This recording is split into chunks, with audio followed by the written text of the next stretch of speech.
Hello guys जय जगन्नाथ समस्त को तो बहुत दिन पर आज ब्लॉग टी तैयारी होस तो सकाल सकाल मामा एटी हम देखछ तो रोसेबास सारिके एटी टिफिन फिफिन रेडी कलानी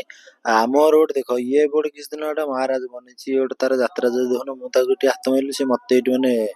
मो सहित लगे हापुड़ा हापुड़ी करे बोली तो सकाल सकाल टे समीर मोर बाहर थे कार सर्विसिंग करे आ डेरी नक तार मोर गाड़ी धरी बाहरी जाइलु आसिक शोरूम पहुंची शोरूम पहुंचू देखते तो चा फा जाऊ मिलानी सकाल आमको तो चा फा तो आम पी देलु आम आसी बाहर बुलूलु कहीं आम कार तो सर्विसिंग होम बेकार केते भी बसु बेकार तो आसी कार पर बुलूलु तो भितर के देखला आम कार काम दाम चलছে काम दाम तो चलছে आम वेटिंग करके पूरा बोरिंग हो गलु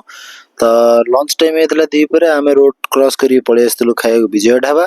आउ एठी आम आसी मगे देथिलु हमर फ्राइड राइस को पनीर हैदराबादी तो खाई तो सारू भाई यार देखो तो भीतर डिजाइन टा कौन कर पूरा ट्रेन रो बग्गी टाइप रो डिजाइन कि मस्त लगला डिजाइन टा तो खाई पी के आसला आम गाड़ी एटू वाशिंग चलती तो फाइनाली आम गाड़ी सब काम दाम सरी जाता आम गाड़ी धरी घर बाहरी तो ये गेट चेकिंग भी देखा तो भिडियो टी आज एंड कर देखा गोटे ब्लॉग रे रोची जय जगन्नाथ।